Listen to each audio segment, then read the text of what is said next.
Azteca, de Gary Jennings. Parte 5. Continuación. Era un espectáculo digno de verse. El gran ejército formándose en el terreno vacío al este de Texcoco. La llanura quebrándose en resplandores de lanzas de brillantes colores. Y por todos lados, el sol reluciendo sobre las espadas y las puntas de obsidiana. Debían de haber unos 4,000 o 5,000 hombres juntos. Pero como el viajero había dicho, los venerados oradores Ahuitzotl de los Mexica y Chimalpopoca de los Tecpaneca habían mandado solo unos cientos de hombres cada uno, y esos guerreros difícilmente hubieran podido ser los mejores, pues la mayoría de ellos eran veteranos de edad avanzada y reclutas novatos.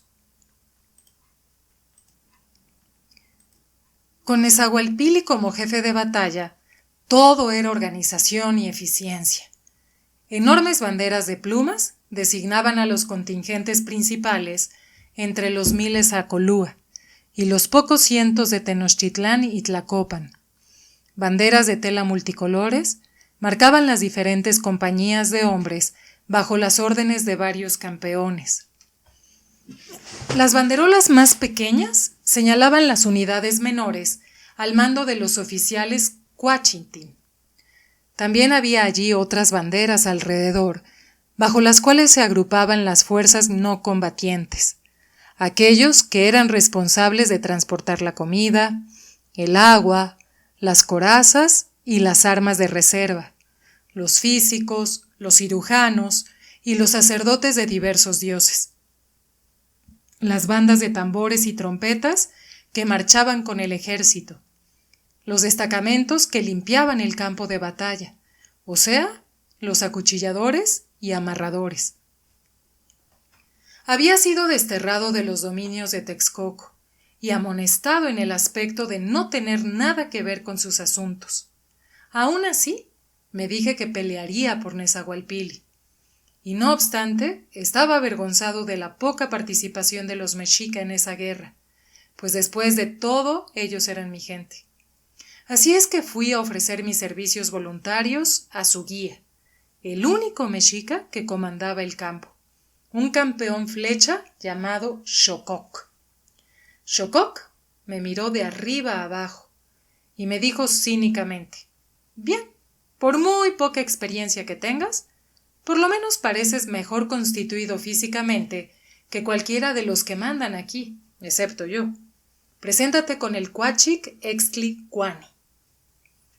El viejo Extlicuani estaba tan contento de volver a escuchar su nombre que corrí directamente hacia la banderola, en donde él estaba parado, enfrente de un grupo de jóvenes guerreros que parecían muy infelices. Llevaba un penacho de plumas, una astilla de hueso incrustada en medio de su nariz, y sostenía un escudo pintado con los glifos que denotaban su nombre y su rango. Cuando me aproximé, me arrodillé y rocé la tierra en un gesto superficial de besarla. Luego, con el mismo movimiento precipitado, me levanté y lo abracé como si él hubiera sido un pariente por largo tiempo perdido, gritando contentísimo: «Maestro glotón de sangre, cuánto me alegro de volverle a ver». Los otros guerreros miraban con ojos muy abiertos. El viejo Cuachic se puso colorado y, empujándome rudamente, farfulló: «No me pongas las manos encima. Por los huevos de piedra de Huitzilopochtli, vaya si ese guerrero había cambiado desde la última vez que lo vi en la escuela». Gruñón y lleno de espinillas como un mozalbete, y luego: «¡Esto! ¿Están todos los Cuilontin preparados ya?», dijo.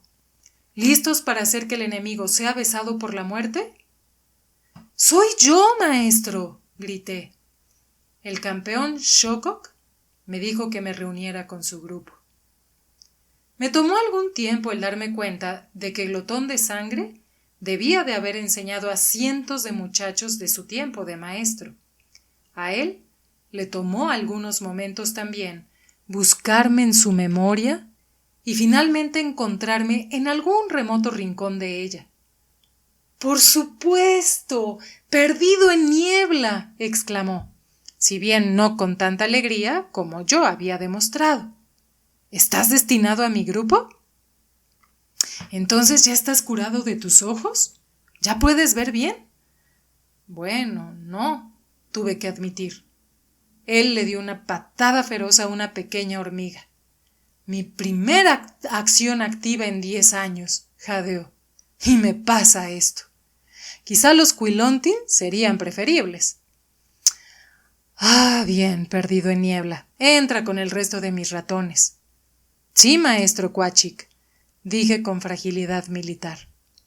Entonces sentí que tiraban de mi manto y recordé a Coscatl, quien había estado durante todo este tiempo pegado a mis talones. ¿Y qué órdenes tiene usted para el joven Coscatl? ¿Para quién? Dijo perplejo, mirando en derredor. No fue sino hasta que inclinó la cabeza que su mirada cayó sobre el muchachito. ¿Para él? Estalló. Él es mi esclavo, le expliqué, mi sirviente personal. ¡Silencio en las filas!, voceó Glotón de Sangre, tanto a mí como a sus guerreros, quienes empezaron a reír ahogadamente. El viejo Quachik caminó por un tiempo en círculo, apaciguadamente. Finalmente vino y pegó su gran cara cerca de la mía. Perdido en niebla. Hay aquí algunos campeones y nobles, quienes tienen un relativo servicio a sus órdenes. Tú eres un Yaokiski, un recluta nuevo, el rango más bajo que existe. No solo te presentas tranquilamente con tu sirviente, como si fueras un campeón pili, sino que además me traes a este renacuajo humano. No puedo abandonar a Coscatl, le dije. Pero él nunca será un estorbo. ¿No le podría usted asignar con los sacerdotes o con algunos otros guardias de la retaguardia en donde pudiera ser útil? Él rugió.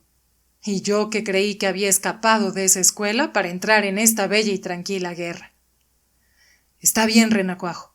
Preséntate en donde está aquella banderola negra y amarilla. Dile al jefe que Exlicuanti te ordenó hacer el trabajo de pinche. Bien, perdido en niebla, dijo dulce y persuasivamente. Si el ejército mexica está arreglado a tu entera satisfacción, déjanos ver si recuerdas algunos de los ejercicios de batalla. Y vociferó haciéndonos saltar a mí y a todos los demás. Todos vosotros, infelices desgraciados, formad una fila de 4 al frente. Había aprendido en la Casa del Desarrollo de la Fuerza que el adiestramiento para ser un guerrero era muy diferente de jugar a serlo.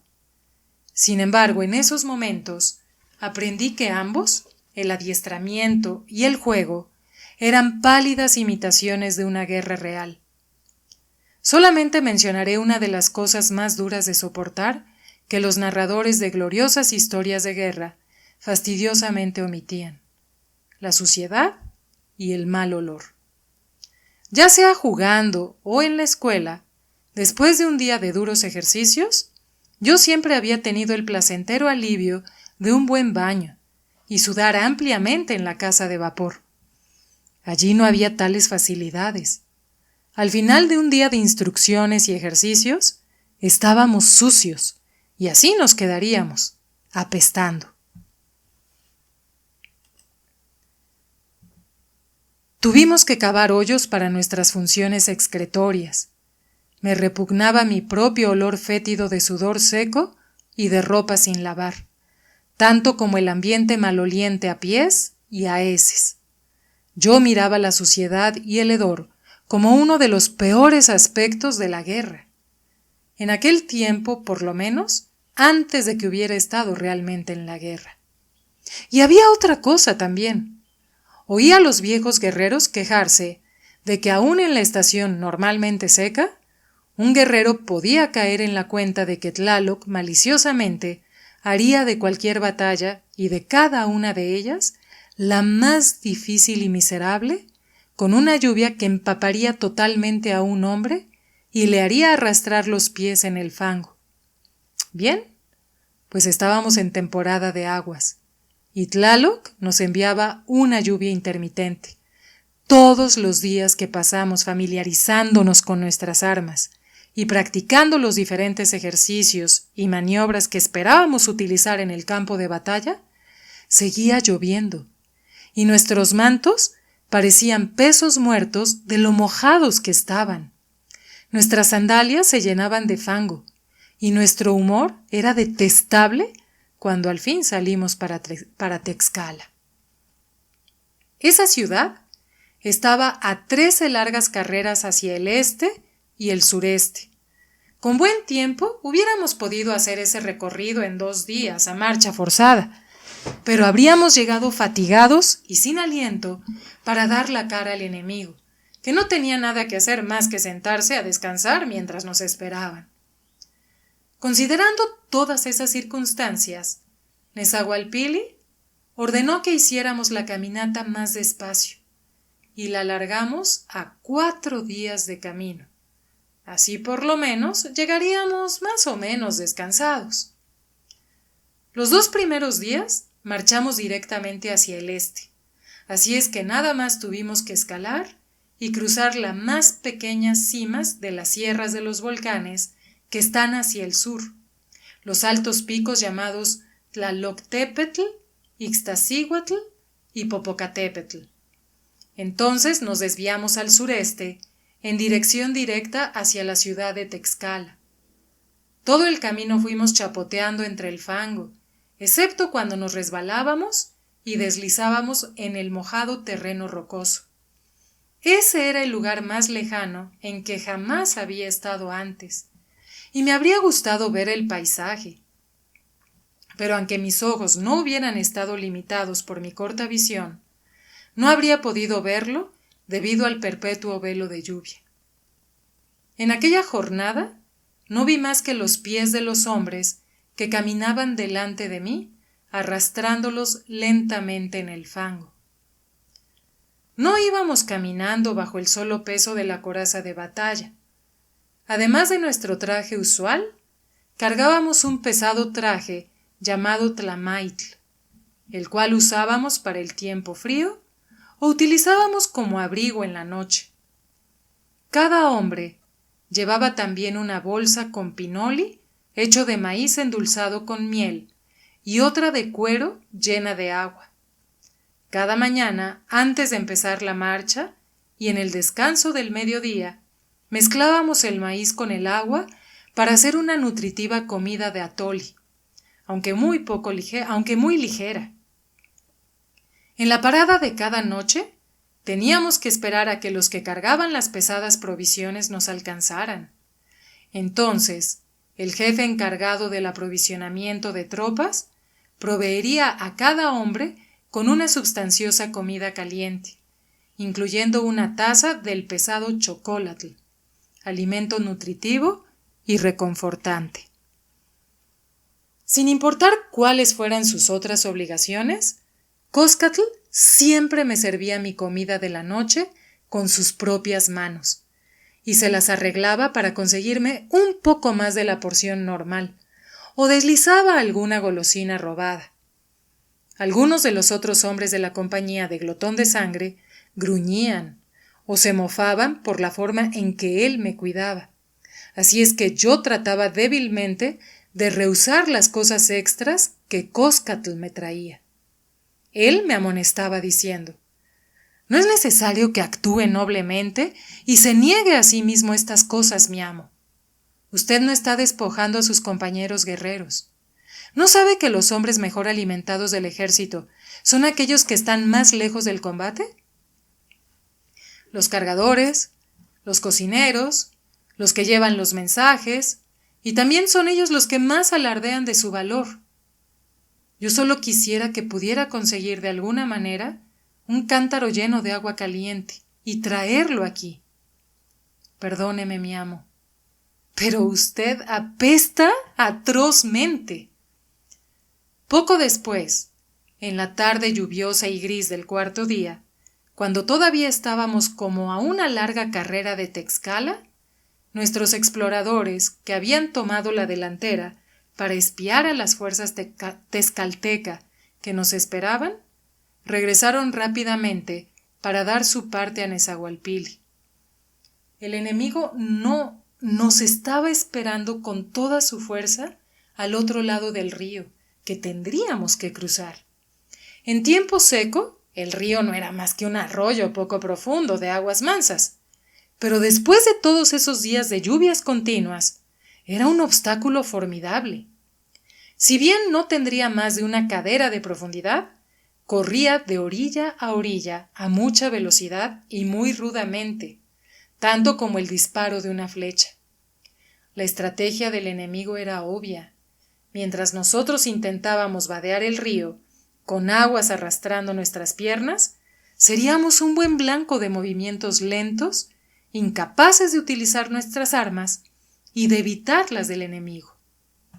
Con sus flechas y sus atlatl, lanzajabalinas, los texcalteca esperaban diezmarnos y desmoralizarnos, si es que no destruirnos completamente, antes de que pudiéramos siquiera alcanzar la otra parte del río.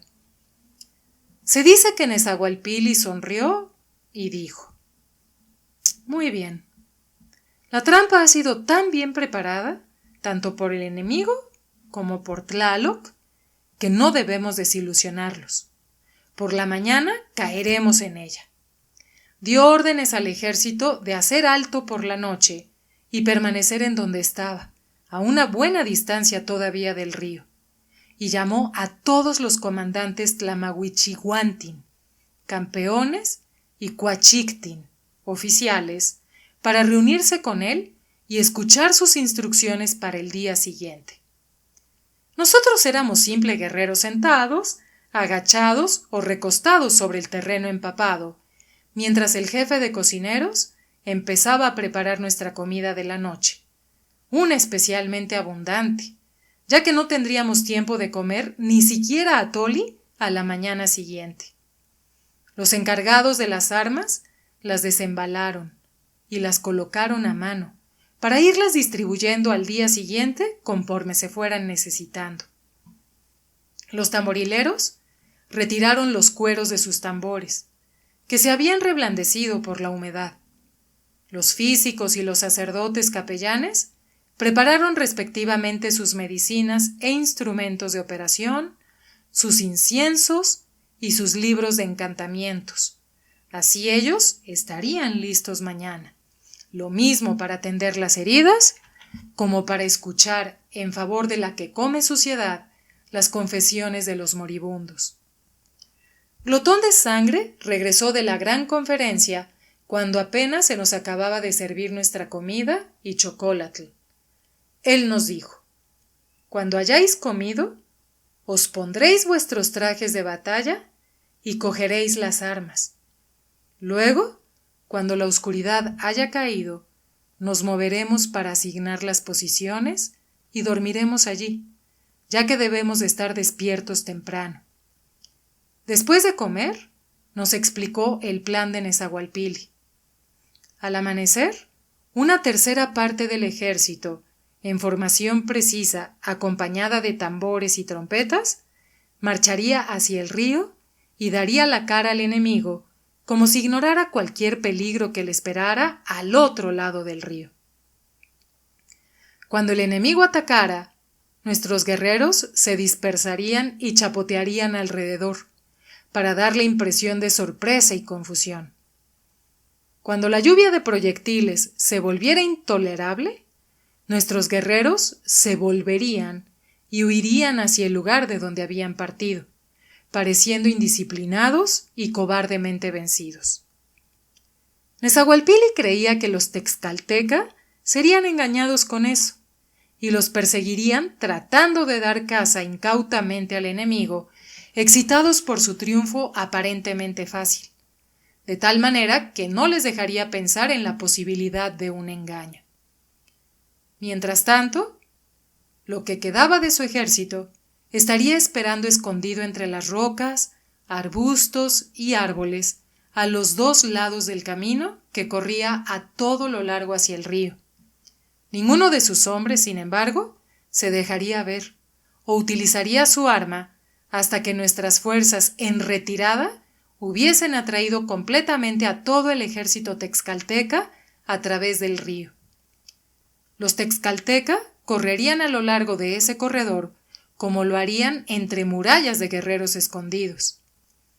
Entonces Nezahualpilli, que estaría vigilando desde un lugar alto, daría la señal a sus tamborileros y los tambores nos avisarían con sus estampidos.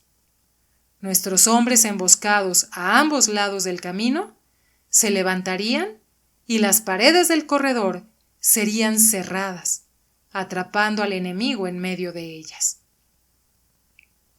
Un viejo guerrero de pelo gris de nuestra compañía preguntó: ¿Y nosotros en dónde seremos apostados? Glotón de Sangre gruñó tristemente. Hasta el final. Casi tan atrás y seguros como los cocineros y los sacerdotes. ¿Qué? Exclamó el veterano. ¿Venir por todo este horrible camino para no estar ni siquiera lo suficientemente cerca como para oír el choque de la obsidiana? Nuestro Cuachic se encogió de hombros. Bien, tú sabes cuán pocos somos, vergonzosamente. Difícilmente podremos culpar a Nezahualpilli que nos niegue compartir esta batalla, considerando que él está peleando la batalla de Ahuitzotl en su lugar. Nuestro campeón Xococ le suplicó que por lo menos nos dejara marchar al frente, dentro del río, y ser el señuelo para los texcalteca. Nosotros estaríamos contentos de morir valientemente, pero Nezahualpilli nos rehusó incluso esa oportunidad de gloria. Personalmente yo estaba muy contento de escuchar eso, pero el otro guerrero todavía estaba disgustado. Entonces, nosotros, los mexica, ¿solo nos sentaremos aquí como fardos? ¿Y luego esperaremos para servir de escolta a los victoriosos Acolúa y a sus cautivos de regreso a Tenochtitlán? No del todo, dijo Glotón de Sangre. Pudiera ser que también nosotros tomáramos 1 o 2 prisioneros. Pudiera ser que algunos de los texcalteca atrapados pudieran romper y pasar a través de las cerradas paredes de los guerreros Acolúa. Nuestras compañías mexica y tecpaneca se extenderán como un abanico de un lado a otro, de uno a otro lado, de norte a sur, como una red para atrapar a los que eludan la emboscada. Tendríamos mucha suerte si atrapáramos tantos como un conejo, gruñó el guerrero de pelo gris. Se puso de pie y dijo al resto de nosotros: todos aquellos yaoquisque que combatís por primera vez, es bueno que sepáis esto. Antes de poneros la coraza, id hacia los arbustos y evacuad hasta que quedéis bien vacíos. En cuanto los tambores empiecen a sonar, se removerán vuestras tripas y no tendréis la oportunidad de quitaros esos apretados trajes acolchados. Él se fue lejos a seguir su propio consejo y yo le seguí. Cuando estaba agachado, oí que murmuraba cerca de mí: casi olvido esto. Yo miré por encima de su hombro. Él sacó de su morral un pequeño objeto envuelto en un papel. Un hombre orgulloso de ser padre por primera vez me dio esto para que lo enterrara en el campo de batalla, dijo. El cordón umbilical de su hijo recién nacido y un pequeño escudo de guerra. Lo dejó caer a sus pies. Lo enterró bien en el fango. Luego se puso de cuclillas y orinó y defecó sobre él copiosamente. Bien, pensé para mí. Es mucho para el tonali de un niñito. Me preguntaba si mi propio escudo y cordón habían corrido la misma suerte. Mientras la mayoría de nosotros nos poníamos nuestros trajes acolchados, los campeones se ponían los suyos llamativos, que les hacían verse espléndidos. Había 3 órdenes de Tlamahuichihuantin: la del jaguar, la del águila y la de la flecha. Un guerrero podía ser distinguido con las 2 primeras cuando él, a su vez, había descollado en muchas batallas y a la de la flecha solo pertenecían aquellos que habían obtenido el campeonato de tiro con arco o jabalina, matando a muchos enemigos con esas armas inexactas. El campeón jaguar llevaba una verdadera piel de jaguar, como una especie de capa, con la cabeza del gran gato como yelmo. La calavera, por supuesto, había sido quitada, pero los colmillos curvos seguían pegados en su lugar. Así es que éstos colgaban sobre la frente del campeón, y los de abajo sobresalían de su barbilla. La coraza que cubría su cuerpo estaba moteada como la piel de ese animal, tinta con manchas ovaladas pardo oscuro. Un campeón águila llevaba un yelmo de imitación, más o menos del tamaño de la cabeza de un águila, con el gran pico sobresaliendo sobre su frente y debajo de su barbilla. La coraza también estaba cubierta con plumas de águila, y en sus sandalias llevaban unas garras artificiales que sobresalían de los dedos de sus pies. Su manto de plumas era más o menos como unas alas plegadas. Un campeón flecha llevaba un yelmo hecho como la cabeza de cualquier pájaro que él escogiera, tan grande como lo fuera una cría de águila, y su coraza estaba cubierta con las mismas plumas que él utilizara para empenachar sus flechas.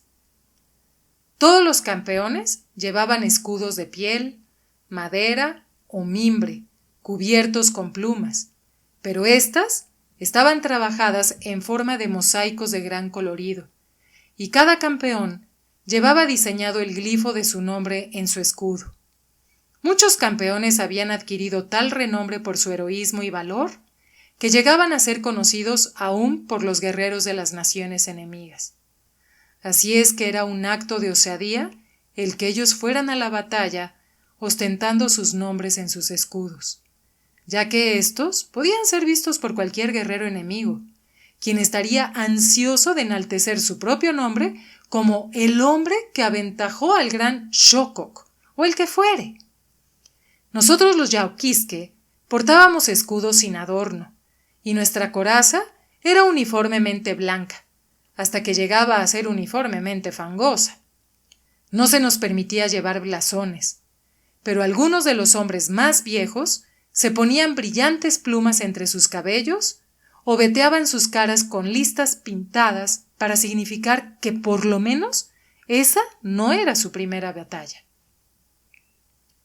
Una vez dentro de nuestras corazas, yo y otros numerosos guerreros novatos marchamos hacia la retaguardia, con los sacerdotes, a quienes jorobaríamos con nuestras confesiones, necesariamente breves, Atlazolteotl, y después ellos nos dieron una medicina que se suponía que era para prevenir nuestra patente cobardía en la próxima batalla.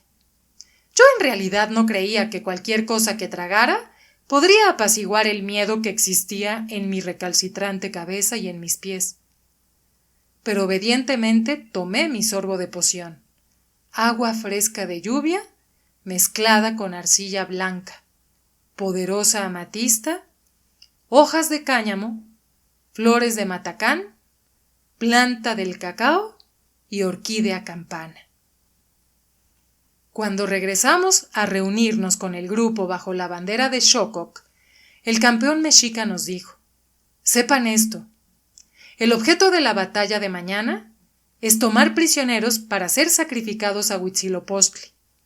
Golpearemos con las partes planas de nuestras armas, como debe ser. Heriremos, atontaremos, para poder tomar al hombre vivo». Hizo una pausa y luego dijo siniestramente: «Sin embargo, mientras que para nosotros esta es solamente una guerra florida, para los tezcalteca no lo es. Ellos pelearán por sus vidas y lo harán para matarnos. Los acolúas sufrirán más, o ganarán el mayor honor. Pero quiero que todos ustedes, mis hombres, recuerden, si se encuentran con un enemigo que huye, sus órdenes son capturarlo. Las órdenes de él serán matarlos a ustedes. Con este no muy inspirado discurso, nos dejó, en medio de la oscuridad lluviosa. Cada uno de nosotros estaba armado con una lanza y una macuahuitl, y nuestra posición estaba hacia el norte en ángulo directo a la previa línea de marcha, dejando intervalos entre las diferentes compañías de hombres a lo largo del camino. La compañía de Glotón de Sangre fue la primera en ser movilizada, y cuando los otros ya habían sido destacados, el Cuachic nos hizo una última y pequeña indicación. Los que ya habéis luchado antes y tomado anteriormente un prisionero enemigo, sabéis que debéis tomar el siguiente sin la ayuda de nadie, o esto no será considerado como un ascenso de rango. Por el contrario, será considerado de poca hombría. Sin embargo, vosotros, los nuevos Yaoquisque, sí tenéis la oportunidad de coger a vuestro primer cautivo. Tenéis permitido llamar pidiendo ayuda hasta 5 de vuestros compañeros, y todos compartiréis equitativamente el crédito de la captura. Por supuesto, cuantos menos seáis, más alto será el honor para cada uno. Ahora seguidme. Aquí hay un árbol. Tú, sube y escóndete entre sus ramas. Tú, ahí, agáchate entre ese montón de rocas, perdido en niebla. Tú, debajo de ese arbusto. Y así fuimos esparcidos a lo largo de una amplia línea hacia el norte, y nuestros lugares estaban separados por 100 pasos largos o más. Incluso cuando la luz del día llegara, ninguno de nosotros podría ver al siguiente hombre, pero sí podríamos llamarnos a la distancia. Dudo mucho de que alguno de nosotros durmiera esa noche, a excepción quizás de los veteranos viejos y endurecidos. Yo no pude, pues el arbusto en el que estaba solamente me ofrecía escondite estando en cuclillas. La continuaba cayendo en una fina llovizna. Mi tlamaitl, sobre manto, estaba totalmente empapado, y también mi coraza, hasta sentirla tan pegajosa y pesada que dudaba que alguna vez me fuera posible levantarme y enderezarme otra vez. Después de lo que me pareció una gavilla de años de miseria, escuché indistintos sonidos hacia el sur, hacia mi derecha.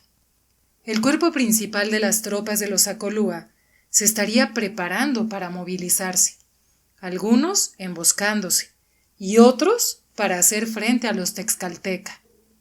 Lo que escuché fue el canto del gran sacerdote de Huitzilopochtli, entonando la oración que precede a la batalla, si bien solamente parte de ella me era audible a esa distancia. Oh poderoso Huitzilopochtli, Dios de la guerra, una batalla está por comenzar. Escoge en estos momentos, oh gran Dios, a aquellos que deben matar, a aquellos que deben morir, a aquellos que deben ser tomados como Xochimique, de los cuales tú beberás la sangre de sus corazones. Oh Señor de la guerra, nosotros te suplicamos que sonrías sobre aquellos que morirán en este campo o en tu altar. Déjalos llegar derecho hacia la casa del sol, para vivir otra vez amados y glorificados entre los valientes que les precedieron. ¡Bararum! Entumecido como estaba, me sacudí violentamente con el retumbar combinado de los diferentes tambores que rompen el corazón. Ni siquiera el ruido de la continua lluvia pudo silenciar el tembloroso retumbido, y mucho menos el temblor de los huesos. Tenía la esperanza de que ese sonido aterrorizador no asustara a los guerreros tezcalteca, haciéndoles huir antes de que pudieran ser atraídos al cebo que les temía reservado en Nezahualpilli. El rugido de los tambores se unió a los largos clamores, gemidos y balidos de las trompetas de concha. Entonces, todo ese tumulto empezó a disminuir, conforme los músicos fueron guiando a la parte del ejército que sería el señuelo lejos de mí. A lo largo del camino que guiaba hacia el río y hacia el enemigo que esperaba. Cubierto por nubes de lluvia a todo lo largo de un brazo sobre nuestras cabezas, el día empezó con nada que se le pareciera a una alborada. Pero ya había luz perceptible, suficiente luz de todas maneras para que yo pudiera ver que el arbusto bajo en el cual había estado agachado toda la noche era un mustio y casi sin hojas huizachi, en el cual no se hubiera podido esconder ni siquiera una ardilla de tierra. Tenía que buscar un lugar mejor para refugiarme, y tenía suficiente tiempo para eso. Me levanté con un crujido de huesos, llevando mi macuahuitle y arrastrando mi lanza para que no fuera visible al sobresalir de entre los arbustos de los alrededores. Así me fui moviendo lo más agachado posible. Lo que no podría decirles aún hasta ese día, reverendos frailes, ni aunque me pusiera bajo las persuasiones inquisitoriales, es por qué fui en la dirección en que lo hice. Para encontrar otro escondite, pude moverme hacia la retaguardia o a cualquiera de los dos lados, y todavía estaría a la distancia de un grito de los otros hombres de mi compañía. Pero me dirigí hacia el este, hacia el lugar en donde la batalla pronto empezaría. Lo único que puedo conjeturar es que algo dentro de mí me estaba diciendo: nube oscura, estás al margen de tu primera guerra, quizá la única guerra en la que tomarás parte. Sería una lástima que permanecieras al margen, que no experimentaras todo lo que puedes. Sin embargo, no llegué cerca del río en donde los acolúa se enfrentaban con los texcalteca. Ni siquiera escuché ruidos de lucha hasta que los acolúa, pretendiendo consternación, regresaron huyendo del río y del enemigo, que como Nezahualpilli había esperado, se precipitaba sobre ellos con toda su fuerza. Entonces escuché los bramidos y la algarabía de los gritos de guerra, los alaridos y las maldiciones de los hombres heridos, y por encima de todo, los silbidos de las flechas y el suave susurro del vuelo de las jabalinas. Todas nuestras armas de imitación en la escuela no hacían ningún ruido distintivo, pero lo que escuchaba en aquellos momentos eran verdaderas armas de guerra, aguzadas y cortantes con afilada obsidiana, y como se sintieran alegres en su intento y habilidad de repartir la muerte, cantaban cuando volaban por el aire. Después de eso, siempre que yo dibujaba una historia en la cual estuviera incluida una batalla, pintaba las flechas, lanzas y jabalinas con el glifo curvo y en espiral del canto. No estuve más cerca que no fuera solamente del ruido de la batalla, llegando enfrente a mi derecha, en donde los acolúa y los texcalteca se habían encontrado en el río. Luego, progresivamente más lejos, hacia mi derecha, como si los acolúa huyeran y el ejército texcalteca les diera caza. Entonces, a una señal de Nezahualpilli, el abrupto retumbar de los tambores hizo que las paredes del corredor se cerrasen, y en el tumulto de la batalla los sonidos se multiplicaron y crecieron en volumen. El choque de las armas al quebrarse unas con otras, los ruidos sordos de las armas contra los cuerpos, los gritos de guerra inspiradores de miedo como el aullido del coyote, el gruñido del jaguar, los chillidos del águila y los gritos del búho. Podía imaginarme a los acolúa tratando de refrenar su vehemencia y su empuje, mientras que los texcalteca peleaban desesperadamente con todas sus fuerzas y destreza, matando sin ningún remordimiento. Me hubiera gustado verlo, pues hubiera sido una instructiva exhibición de la destreza guerrera de los acolúa. Por la naturaleza de la batalla, su destreza tenía que ser un gran arte. pero había un declive enfrente de mí, y el lugar de la batalla, los arbustos y las copas de los árboles, una cortina gris de lluvia, y por supuesto mi corta visión. Estaba pensando en si podría tratar de ir más cerca, pero fui interrumpido en mis pensamientos por un golpecito trémulo dado en mi hombro. Aún estando protectoramente agachado, giré con rapidez y levanté mi lanza, y por poco agujereo a Coscatl antes de reconocerlo. El muchacho estaba también agachado a un lado, con un dedo sobre sus labios previniéndome. Con el aire que me quedaba, jadeé, o más, silbé. —¡Maldita sea, Coscatl! ¿Qué estás haciendo aquí? Él susurró. —Siguiéndolo a usted, mi amo. He estado cerca de usted toda la noche. Pensé que necesitaría un par de ojos mejores. ¡Ah, majadero impertinente! Todavía no tengo... No, amo. No todavía, dijo. Pero en estos momentos, sí. Un enemigo se aproxima.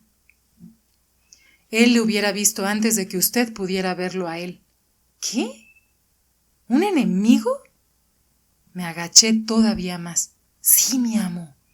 Un campeón jaguar con todas sus insignias. Debió de haber escapado a la emboscada, dijo Coscatl, arriesgándose a levantar la cabeza lo suficiente como para echar una mirada. Yo creo que piensa rodear en un círculo y caer sobre nuestros hombres en una dirección inesperada. Mira otra vez, dije con urgencia. Dime exactamente dónde está y hacia dónde se dirige. Mi pequeño esclavo se alzó y se agachó otra vez rápidamente y dijo: está quizás a 40 largos pasos en línea directa de su hombro izquierdo y el río, mi amo. Se está moviendo muy lentamente, bien agachado, aunque no parece estar herido, sino más bien tomando precauciones. Si continúa en la misma dirección, pasará entre los 2 Miskitin, árboles que están a 10 pasos largos directamente enfrente de usted. Con esas instrucciones, hasta un ciego podía interceptarlo. Dije: yo iré a donde están esos árboles. Tú quédate aquí vigilándolo discretamente. Si él se da cuenta de mis movimientos o tropiezo con uno de los arbustos, tú lo notarás. Grita y luego corre hacia la retaguardia. Dejé mi lanza y mi sobremanto tirado allí y solo tomé mi macuahuitl. Arrastrándome lo más pegado a la tierra como lo haría una serpiente, me moví directamente hacia el tronco de uno de los árboles que se alzaban a través de la lluvia. Los 2 Miskitin se levantaban en medio de una alta maleza y bajos arbustos, si bien una casi imperceptible vereda de venado estaba claramente marcada. Supuse que el fugitivo Texcaltecatl estaba siguiendo esa senda. No escuchando ninguna señal de aviso por parte de Coscatl, pensé que estaba en una posición desapercibida para el enemigo y me puse en cuclillas en la base de un árbol, conservando ésta entre su posición y la mía. Sosteniendo mi macuahuitl con los 2 puños, la llevé hacia atrás y abajo de mi hombro, paralela a la tierra, sosteniéndola equilibradamente. A través del ruido de la llovizna, solo oí el débil rozamiento de hierbas y ramas. Luego el chapotear de unas sandalias fangosas, el suave rasguñar de las garras del jaguar que se escuchaban en la tierra directamente enfrente del lugar en donde yo estaba escondido. Un momento después, un pie y luego otro estuvo junto a éste. El hombre se puso al amparo entre los árboles. Debió de haber corrido el riesgo de levantarse totalmente y mirar alrededor para ver cuál era su posición. Balancé la hoja alada de mi espada como ya una vez la había balanceado sobre el tronco del nopali, y el campeón, como el cacto, pareció estar suspendido y vacilante en el aire un momento antes de que se estrellara completamente sobre la tierra. Sus pies dentro de sus sandalias se quedaron sosteniéndose en el lugar en donde él había estado, cortados abajo de los tobillos.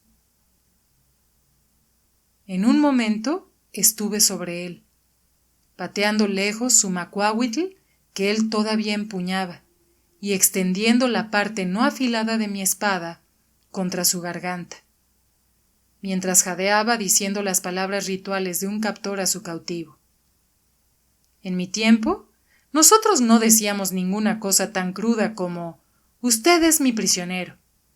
Siempre decíamos cortésmente, como yo le dije en aquellos momentos al campeón caído, «Usted es mi hijo muy amado». Él gruñó con encono. Entonces, sé testigo de que maldigo a todos los dioses y a todos los que ellos han conseguido. Entonces, sé testigo de que maldigo a todos los dioses y todo lo que ellos han conseguido. Sin embargo, su explosión era fácilmente comprensible. Después de todo, él era un Tlamagüichiguani de la selecta orden del jaguar y había sido cortado por los pies en su único momento de descuido, por un joven guerrero obviamente bruto y no adiestrado, un Yauquiski, el rango más inferior. Yo sabía eso. Si nos hubiéramos encontrado cara a cara, él hubiera podido desmenuzarme a su placer, parte por parte. Él también lo sabía, y su cara estaba púrpura y rechinaba los dientes. Pero al fin su afrenta y humillación decrecieron hacia la resignación, y contestó las palabras tradicionales del que se rendía. Usted es mi reverendo padre. Quité mi arma de su cuello y él se sentó, mirando pétreamente la sangre que emanaba de sus muñones, y a sus 2 pies que todavía se sostenían pacientemente, casi sin sangrar, uno al lado del otro sobre la vereda del venado, enfrente de él. Su traje de campeón jaguar, si bien mojado por la lluvia y manchado por el fango, era todavía una cosa digna de verse. La piel moteada que colgaba del yelmo, que era la cabeza del animal, estaba confeccionada de tal manera que las piernas y patas fronteras del animal servían de mangas, bajando por los brazos del hombre en donde las garras sonaban sobre sus muñecas. Al caer, no se había roto la correa que sostenía sobre su antebrazo izquierdo el escudo redondo de brillantes plumas. Hubo otro sonido en la hierba, y Coscatl se nos unió, diciendo suavemente, pero con orgullo: «¡Mi amo! Acaba de tomar su primer prisionero de guerra, sin ninguna ayuda». «Y no quiero que muera», dije, todavía jadeante por la excitación y no por el esfuerzo. «Está sangrando gravemente. Quizás los muñones puedan ser atados fuertemente», sugirió el hombre, con su pesado acento náhuatl de Texcala. Coscatl rápidamente se desató las correas de sus sandalias y yo las ligué fuertemente alrededor de cada una de las piernas del prisionero, por abajo de sus rodillas. El sangrado disminuyó a un goteo. Me levanté entre los árboles y miré y escuché cómo el campeón lo había hecho. Quedé algo sorprendido de lo que oí, lo cual no era mucho. El griterío de la batalla hacia el sur había disminuido ahora a no más de un murmullo como el de una multitud en la plaza de un mercado, entremezclado con algunos gritos de mando. Obviamente, durante mi pequeña escaramuza, la batalla principal había concluido. Le dije al triste guerrero, a modo de condolencia: «Usted no es el único que ha sido hecho prisionero, mi amado hijo. Parece que todo su ejército ha sido derrotado». Él solamente gruñó. «Bueno, lo llevaré para que sus heridas sean atendidas. Creo que puedo cargarlo. Sí, ya peso menos, dijo él sardónicamente. Me agaché de espaldas a él y tomé sus piernas cortadas en mis brazos. Él dejó caer sus brazos alrededor de mi cuello y su escudo blasonado cubrió mi pecho como si éste fuera mío.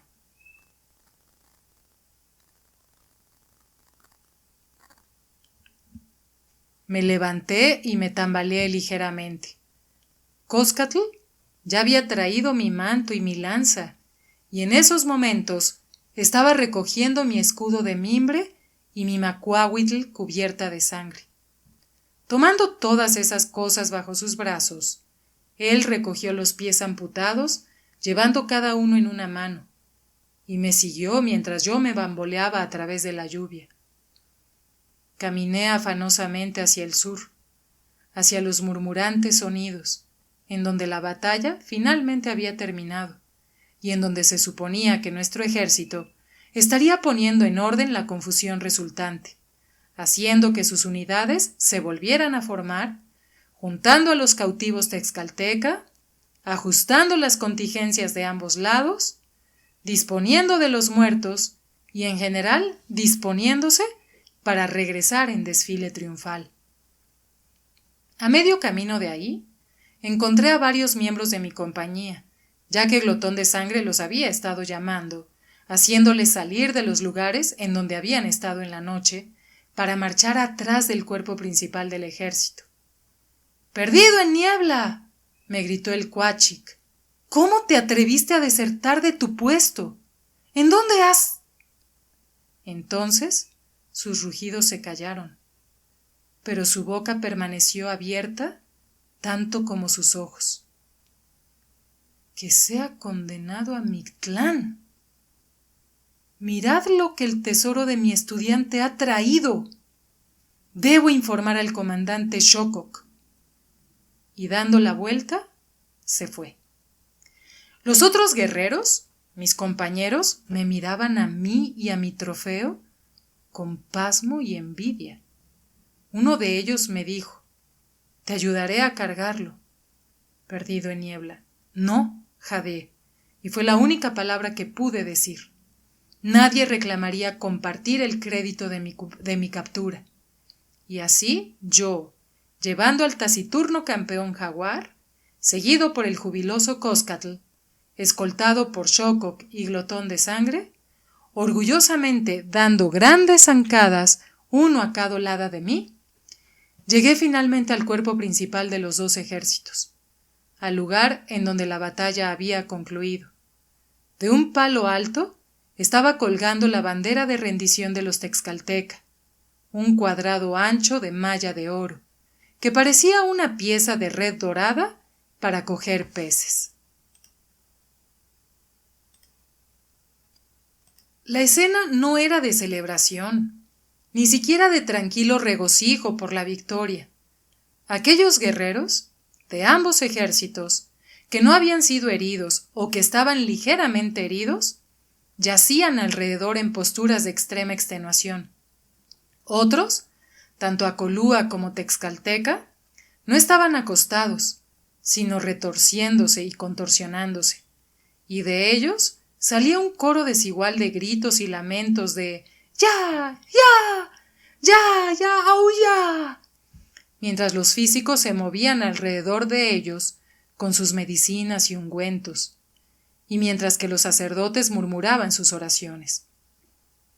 Unos cuantos hombres capaces estaban asistiendo a los físicos, mientras otros recogían por los alrededores las armas esparcidas, los cuerpos de los muertos y pedazos de partes de los cuerpos, manos, brazos, piernas y aún cabezas. Hubiera sido muy difícil para una persona ajena a esa batalla decir quiénes, allí en aquella tierra de despojos y carnicería, eran los vencedores y quiénes los vencidos. Todo eso adornado con el olor mezclado de la sangre, el sudor, la fetidez de los cuerpos, los orines y las heces. Cargado como iba, Miraba con cuidado alrededor, buscando a alguien con la suficiente autoridad a quien poder entregar mi cautivo. Sin embargo, la noticia había llegado antes que yo, y de repente me encontré frente a frente del jefe supremo, Nezahualpilli.